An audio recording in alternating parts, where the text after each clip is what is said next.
राजस्थान के एक छोटे से गांव में एक किसान अपने परिवार सहित रहता था। किसान का नाम था राम सहाय। एक बेटा घनश्याम, 2 बेटियां और पत्नी के अलावा उनके परिवार में और कोई नहीं था। बाप बेटा दिन रात अपने खेत में मेहनत करके फसल उगाते और पक जाने पर उसे मंडी में ले जाकर बेच देते। बस यही थी उनके परिवार की कमाई। शहर से दूर बसे गांव में कमाई करने का और कोई साधन भी नहीं था। हर बार की तरह फसल पकने को तैयार थी, लेकिन घनघोर बारिश की वजह से सारी फसल नष्ट हो गई। अपने साल भर की मेहनत को बर्बाद होता देख बाप बेटा दोनों बहुत दुखी थे। खैर, प्रकृति की मार के आगे कुछ कर भी तो नहीं सकते थे। साहूकार से खेतीबाड़ी के लिए जो कर्ज लिया था उसे चुकाना तो दूर, इस साल तो घर में खाने के भी लाले पड़ते दिख रहे थे। कुछ दिन तो दाल रोटी चलती रही, मगर एक दिन ऐसा भी आया कि घर में पकाने को कुछ भी नहीं बचा। तब लाचार होकर राम सहाय ने अपने बेटे घनश्याम से कहा, बेटा, यहाँ तो कुछ कमाई दिख नहीं रही और साहूकार का कर्जा भी सर पे खड़ा है। क्यों ना तुम शहर जाकर देखो, कहीं कोई काम मिल जाए। घर की आर्थिक तंगी को देखते हुए घनश्याम भी तुरंत राजी हो गया। 2-3 दिनों बाद घनश्याम अपना गांव और परिवार छोड़ जयपुर की तरफ चल दिया। वहां पहुंचकर सुबह शाम नौकरी ढूंढने में लग गया, लेकिन जहां भी जाता हर कोई उससे किसी जमानती को साथ लाने को कहता। अब जमानती कहां से लाता? वह तो इस शहर में किसी को जानता तक नहीं था। 3 दिन बीत गए पर उसे कोई नौकरी न मिली और न ही जमानत देने वाला। जो पैसे घर से लाया था वह भी लगभग खत्म होने वाले थे। अब उसने तय किया कि सिर्फ एक वक्त का खाना ही खाएगा ताकि पैसे कुछ और दिन चल सके। शायद तब तक कोई नौकरी हाथ लग जाए। पूरे 7 दिन बीत जाने पर भी जब किसी नौकरी का इंतजाम नहीं हुआ तो घनश्याम टूट सा गया। लेकिन सवाल था कि वापस गांव लौटने से भी क्या होगा? वहां कौन सी कमाई का साधन है? सिर्फ कर्जदार ही खड़े हैं। जेब में हाथ डाला तो आखिरी 50 रुपए का नोट ही बचा था। ये देख उसकी आंखों में आंसू आ गए। सुबह के 7 बजे थे और उसने कल से कुछ नहीं खाया था। खाता भी कैसे? पैसे तो लगभग खत्म ही थे। तभी एक विचार आया कि क्यों ना किसी मंदिर चला जाए, शायद वहां कोई भोजन बांटने आया हो। मंदिर पहुंचा तो वहां एक दंपत्ति को खाना बांटते देख वह भी लाइन में लग गया। खाना मिला तो वह खाने का पत्तल लेकर मंदिर की सीढ़ियों पर ही बैठ गया। तभी एक सेठ मंदिर से पूजा की थाली हाथ में लिए बाहर निकले। सीढ़ियां उतरते समय उनका पांव फिसल गया और वह धड़ाम से गिर पड़े। लोगों ने भागकर उन्हें उठाया और थाली उठाकर उनके हाथ में थमा दी। भगवान का शुक्र कुछ ज्यादा चोट नहीं लगी थी।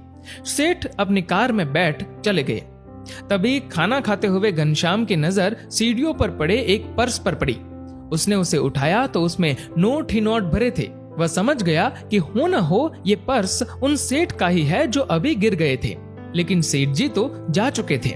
घनश्याम ने पर्स को ध्यान से देखा तो अंदर एक कार्ड पड़ा था जिस पर जौहरी बाजार में स्थित किसी दुकान का पता लिखा था। खाना तो खा ही चुका था, सो घनश्याम जौहरी बाजार की तरफ निकल पड़ा। जब उस पते पर पहुंचा तो देखा कि दुकान तो बंद थी।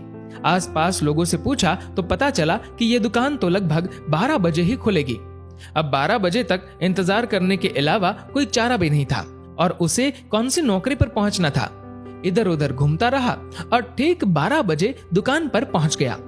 दुकान खुली देख अंदर गया तो सामने सुबह वाले सेठ जी को देख राहत की सांस ली। उनके पास जाकर उनका पर्स उनकी मेज पर रख दिया। अपने पर्स को पाकर सेठ जी बहुत खुश हुए। उन्होंने बताया कि जब उन्हें पता चला कि उनका पर्स कहीं गिर गया है तो वह दोबारा मंदिर गए थे, लेकिन पर्स उन्हें वहां नहीं मिला। तब घनश्याम ने बताया, सेठ जी, जब मेरी नजर इस पर्स पर पड़ी तब तक आप मंदिर से जा चुके थे। वह तो अच्छा हुआ कि इसमें आपका कार्ड मिल गया और मैं यहाँ तक पहुंच पाया।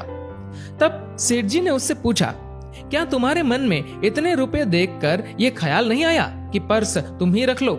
तो घनश्याम ने उत्तर दिया, सेठ जी, मैं एक किसान का बेटा हूँ और मेरे पिता ने मुझे सारी जिंदगी ईमानदारी से जीना ही सिखाया है। जैसे हमारी फसल भगवान भरोसे होती है, वैसे ही हमारी जिंदगी भी। धोखाधड़ी या बेईमानी से पैसा कमाना तो हमने कभी सीखा ही नहीं। सेठ जी इस उत्तर से बहुत ही प्रसन्न हुए। उन्होंने 1000 रुपए इनाम के उसे देने चाहे, लेकिन पर्स लौटाने को अपना फर्ज बताकर घनश्याम ने उन्हें लेने से इनकार कर दिया। तब सेठ जी ने घनश्याम के सर पर हाथ रखकर आशीर्वाद दिया और बोले, बेटा कभी भी किसी चीज की आवश्यकता हो तो बिना झिझक चले आना।